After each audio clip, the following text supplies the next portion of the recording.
now that you sort of see me back up here again, you can imagine we're almost done. Now, I thought we'd want to finish with something truly visionary.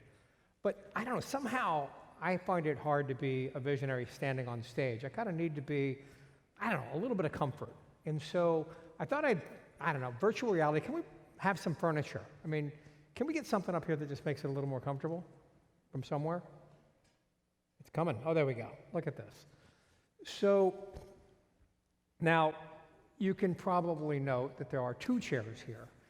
And part of what I wanted to do was, if we're going to do something really visionary, I thought we ought to have a real visionary up here to join me. If you're looking at the foundation of VR and AR as we know it today, I think I can point pretty simply to one person that started it all in 2012. Bit of a surprise for this crowd, but we're going to spend some time together chatting about the future, or I'm going to ask some questions. He's going to talk about the future. I'd like to ask Brendan Iribe up to the stage, and he's going to tell us how it's really going to work.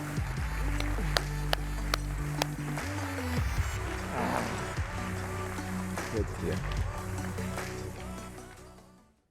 So, is there enough atmosphere here yet? There we go. Atmosphere.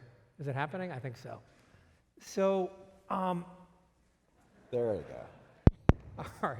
So look, a lot of you guys don't know the history of all this, but if I trace back to 2012, no one was talking about AR, VR, or anything R. It was like, what's the next console going to look like? No one. And there were 2 people that saw the world completely differently, Brendan and his buddy Palmer. And with a long history of this industry, they were the visionaries. They were the starting point. What were you thinking? It was very exciting in the beginning because it really hadn't worked yet. VR hadn't worked. And when I first heard about Palmer's prototype and what he was doing, I was very skeptical myself. And I thought, I've known some people in VR. In fact, the person who connected us, I had known for a long time, and it just hadn't worked yet. But when I got talking to Palmer and I saw that you could now have low-cost VR using essentially cell phone parts, you could put together a headset that could be just a few $100s. We ended up a little more than that in the final consumer product, but you really could come together and you could make something very compelling for just a few $100s. And that was a huge difference from where it was before. And so there was a price point that was now there, ready for people to be able to adopt. And the field of view was probably one of the single most important parts. When you put it on, instead of looking at the small kind of window in front of you, suddenly the field of view was over 90 degrees. And just this switch flipped in your head where you felt present. And for the first time, we didn't have position tracking back then. We didn't have low persistence. There were still a lot of challenges to it. But when you put on the headset, and when I put it on for that very first time, I felt like I was there, just even for that little moment. And I thought, wow, a lot of people like me, a lot of developers, they're going to want to play with this. I don't know what they'll do with it. I don't know where it'll all go, but we got to get this in the hands of as many developers as we can. So Brendan, you just used a word there, presence. And it was not long after that you explained to me what you meant. And it changed everything for me. In fact, it's one of the reasons Unity puts this event on, is because when he told me what he meant by presence, I thought it was worth investing in to help change the world. What does it mean? Where's it going? What does presence mean? Well, hopefully everybody here has got a chance to experience at least a moment of presence. If you've put a headset on, especially the latest Rift, you should experience it. And it's the feeling that you're actually there. So we're present in this real world every day, all day long. When we look at a screen, our brain knows we're not there. We're looking at a screen and we're imagining what it would be like to be in that world. And we have great imagination, so we've had a lot of fun with screens for many, many years. But when you put on the latest generation of Rift, you'll have this teleportation experience. You will be suddenly in that virtual world. And you'll believe you're there. You'll have that moment where you look off of a ledge and you go, my knees are locking up. I know I'm not really here, but my knees, I can't take that step. You can override it. You can tell your brain, no, take the step.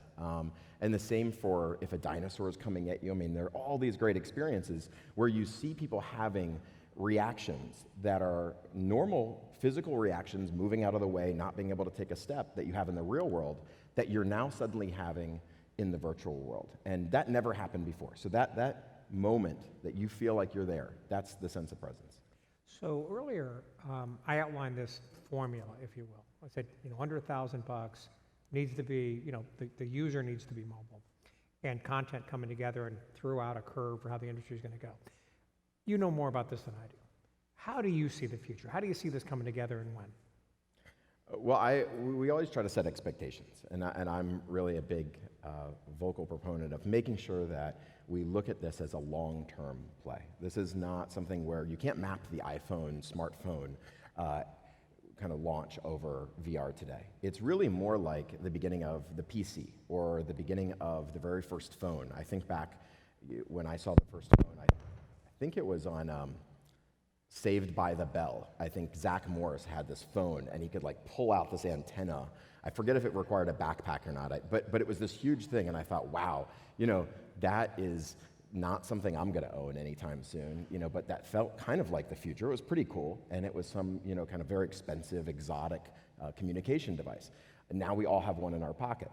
It did take a while, and it took a while not just to go from cell phones, mobile phones, feature phones, but to smartphones. And that was over a few decades. So I really look at this as that Apple II moment, or that kind of very first mobile phone with an antenna moment. That's where we are in VR. This is going to become the next major platform, but it will take a while. It'll take several decades to really get to that scale. I think you're pretty optimistic at 2023 hitting that awesome inflection point. But this is the time where we get to establish the fundamentals, and this is the most inspiring time to be a pioneer, and everybody here is a pioneer. Now, your colleague, Mike Abrash, said that VR, AR is the final platform. What did he mean? Do you agree with it? Talk to me about that. Yeah, that was a wonderful experience. And along this journey, there have been these really powerful moments. So I was in a hotel room late at night. I think it was maybe 9, 10 at night at a GDC conference the day before we launched DK2. And I was sitting in the hotel room with Nate, and we were working on the blog post and getting it ready for the big day the next day. And I called Michael Abrash because we were just in touch a lot. I mean, he was always one of the most inspiring people. And first we started talking, and I was telling him how much I wish he was with us and on our team. But we quickly went into the technical side of where VR is going to go and what we're doing. And I was thanking him for all his help on DK2 and Oculus. And then he said, Brendan, this is going to be the final platform. We keep moving the screen closer, and every generation we move it closer. It provides more utility, it provides more power, and it's an even richer platform. And today we have the mobile phone, and we're now pretty close. I mean, I wake up in the morning and I close one eye to bring it about as close as I can get and still focus on it. And the glasses are going to largely be, I think, the final platform potentially in our lifetime, because there's no closer to your eyes than a pair of glasses. And when we can actually produce synthetic computer-generated light into our eyes that we believe is real, whether we have full VR immersive experiences or we decorate the world with AR, we've really crossed this threshold. We have brought computers and humans together for the first time. And I think that's unlike anything we've seen before. It's unlike the utility aspect of a phone or a computer or a TV. It's now a sense. It's actually driving our perceptual system. And so talking to Michael Abrash about this final platform, and he quickly goes into how incredible it's going to be to drive the perceptual system of humans, and especially at scale when it gets to be millions of people wearing these, and the data that you get from this, and the ability to just start to solve real-world problems, physical problems. If we have eye tracking and we're looking at everybody's eyes, we'll start to know who has what diseases and be able to catch those much earlier. And there's just so many places this is going to go, and we're right at that very first moment. And 50 years from now, we'll look back and it'll be like, oh yeah, there were computers, then everybody had one in their hand, and then there was virtual computing. Then there was this kind of visual virtual computing where suddenly everything changed. And we now started to use computers to drive our perceptual system. Wow. So that's a step past where I was. I was describing the internet over here, the 2D flat screen internet, and the visual compute sort of parallel, the parallel universe for cooler people.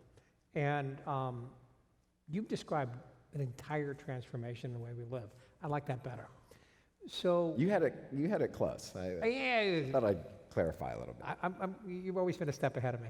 So there's so many things we've seen here. We've seen, Audi up here. We've seen, all these different uses from film and an emotional connection. We were talking backstage about lots of different sectors. There's so much going on. What kind of content do you see or at least types of content you see that most excites you on say to the near to medium term horizon? Right now, with VR and even AR, but let's stay focused on VR today. Right now, VR is a inherently 3D experience. I mean, it is and it's going to stay that way. So the first things that map onto VR are going to be 3D content and 3D applications. And the biggest market of 3D is gaming. And so gaming works really well on VR, especially in the early adopter phase where gamers like myself, like hopefully most people in the audience, are excited and not intimidated to put on a larger headset and dive into the super immersive world and are willing to take a few steps and wait for the Guardian system to tell them not to take any more steps. That's not going to be what it takes to scale it to millions of people. That's what we needed to get started. And I think that beyond gaming is something that I'm starting to get really excited about. How can we go into utility? Where are the utilities that are going to be useful so that this becomes more than just the next great gaming platform, the next great gaming console? How does this become the next great platform? And I think if you look at utility applications like architecture, I've been really surprised at how compelling architecture can actually be inside of VR. For the first time, I'm looking at renovating a home and laying out the architecture, and I had this architect who kept saying, "You got to see this in VR. You got to see this in VR." And I thought, is he just excited about VR like many of us, or does it actually work? And when I finally got over to his office, and he's based locally here in Venice, he showed me an experience that completely blew my mind. I mean, and I'm pretty skeptical, and I've seen a lot of stuff. So, Brendan, this little hint: when they're trying to win your business and they want to show you something in VR, they might just be kind of approaching you in a way to get your business. But they actually already had my business, and I was thinking I was going to have to temper their expectations on how excited they were about VR. But he said, all of the clients that they now have coming in are really enjoying this experience. It's completely changing. They used to use an iPad and show you your model of a house on an iPad. But now when you put on the headset, you actually feel like you're there. You can feel like you're in the house. You can look at, is the spatial size of things, the aspect, is it the right size? Is it proportional? Do you like the door over here, or actually should you move the door over here? And it was really powerful. You could teleport anywhere you wanted all around the house. You could look at the house as a model and then pick the space and suddenly fade into the real house. And I could see, it needed some texture work. It wasn't lit and texture mapped as well as it could be. I don't know if it was made in Unity or not. Probably would be better if it was made in Unity. But it was very compelling. And it was the beginning, it felt like that beginning moment that I saw in gaming, again, for architecture. So I think that's going to be one big area. And if you then map that to any market, what are the markets where 3D is really important? I think there's going to be some important creative tools. So if people are actually creating 3D, that's why we've been investing in Medium, creating 3D content. I think using VR is going to be really powerful for 3D content creation. Once the tools get richer and the hardware gets better, I think you'll start to see more and more 3D artists actually using it for productivity, for producing content for movies, for video games, or for VR. So those analysts that I like to sort of joke about with various gaps and troughs, they seem to always want to talk about the battle between VR and AR, as if we have a choice to make. I know you've got as it were, a horse in this race, but do you have a point of view? How do you see it? Well, I have a point of view about everything. So, I really believe that VR is going to be the first mass market where we get to go out as consumers, buy a product, and have a very enjoyable, immersive experience. We're willing to deal with the form factor in the current way that it is as a ski goggle, and that AR is going to come in the future, but it has a lot more requirements around the form factor. So if you're going to actually, I wear glasses most days, or contacts. If you're going to ask me to take off my glasses and wear new glasses, and you're going to ask me to do this for many hours a day, it needs to be pretty close in size and weight to the glasses I have on today. Otherwise, it'll get heavy and it'll weigh on you. So I think AR is further out. We'll eventually get there. I can imagine a lot of things that I would love to be doing in AR that you're not going to do in VR, but I think it's going to take longer to get there. We're investing in both in a big way. You've heard Mark Zuckerberg talk about AR, and Michael Abrash just gave a really inspiring keynote at F8 on AR. We're working on it inside of Oculus Research, and I spend a lot of time on Oculus Research, and a lot of the technologies actually cross over.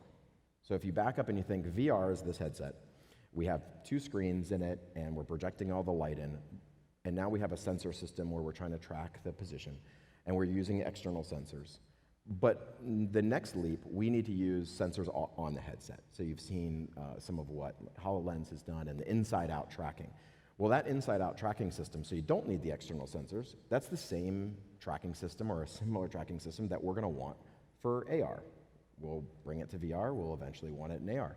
If you start looking at the things that we want to do with reconstructing the world, completely reconstructing the Earth that we're on today and keeping kind of this live map of the Earth in full 3D geometry so that we can put AR objects anywhere on any table behind the glass correctly, that we can start to create now in VR to give a much better Guardian system, we can start bringing mixed reality into VR. Right now, that is a similar technology, 3D reconstruction, real time, that we're going to want for AR. And you can go down the list, and just about all of the core technologies that we are working on now that we see for kind of the next leap, or maybe one leap after that, VR are going to map over really well to AR and are needed for AR. But in VR, we get to start with something probably a little bit bigger, a little bit more cumbersome, that then we can bring down to AR when it's really miniaturized and the size, weight, and power all come together, and cost all come together. So there's been changes recently organizationally at Facebook and Oculus, and you've been right in the center of that. So talk to me, what's going on? I thought you might ask me about that. A surprise question. So I have a strong belief that you should wake up every day and want to run to work. You should love what you're doing. Life is short, and we should all love what we're doing as much as we can. And you should really be passionate about that. If you're loving what you're doing, you're going to want to get there as fast as you can, and you're going to stay up all night thinking about it. And I found myself in the beginning of Oculus, I barely slept. It was this time where I was just totally immersed, and we were creating this future, and it couldn't be more exciting. We built this incredible team of some of the most talented people in the world, with John Carmack and Michael Abrash and Ottman Binstock and Paul Pedriani and Dean Beeler. There are just so many talented engineers, and they're all working really hard right now back home. But after a while, when we scaled, when we shook hands with Mark, we were 60 people to come together, and we got to a point where we were over 1,000 people. And along that path, I started to spend most of my time managing the org, and a lot of time on recruiting these 1,000 people, but a lot of time managing different organization problems. And I started to think, this isn't what I'm best at. I like to create products, and I was a programmer for a long time. I really like engineering. And when I wake up every day and I think about what was most inspiring and exciting about the beginning of Oculus, it was creating the Rift, and then it was creating Gear VR, and it was creating the products and the team. But managing, org challenges, HR challenges, different things on the roadmap, there are other people that are probably better than me. So I talked to Mark and Shrep, and we, went down a little path of, what would be the job that I'd want to most do that would keep me waking up and running to work every day. And I really appreciate and respect that they said, why don't you go off and think about what that is and come back and tell us, and let's see if we can make that work. So I thought about it for a few days. I talked to Nate and some of the other co-founders and the team and said, what do you guys think? This is what I love to do. And they said, well, why don't you go do that? And that was managing research, computer vision, and the Rift group with Nate and Michael Abrash and a number of the early pioneers of Oculus. And we're really working on the future and creating the next generation of where all of this is going. That's what gets me up every day, inspired to just run to work as fast as I can, obsess over it, spend all my life on it. And everybody, I think, should do a reality check every few years, maybe even every few months. Are you doing what you love? And if not, you probably need to make a change. And I really appreciate that Mark and the team let me make that change. And I'm having as much fun as I had in the beginning of Oculus now. Wow. It's interesting. Earlier today, I said in the talk that all of us here owe you, a few other folks like, Clay at Google and, Andrew House at Sony and, and Alex at HoloLens, the people that sort of marshaled the resources to create the opportunity for all of us. And so 2 thoughts. One is, thank you. You got us this far. And secondly, I couldn't be more excited about the notion that you're back in the saddle as Chief Visionary Officer inventing tomorrow, because we need you to do it. Brendan, what an amazing, amazing ride. Thank you. Congratulations. So, look, this wraps Vision 2017. I want to thank everybody for, first off, all the amazing presenters. I mean, I learned so much in rehearsals and then when the clicker didn't work in the presentation. But seriously, amazing stuff. Thanks for being here, and go out there and invent the future. Thanks. Thank you. Hey.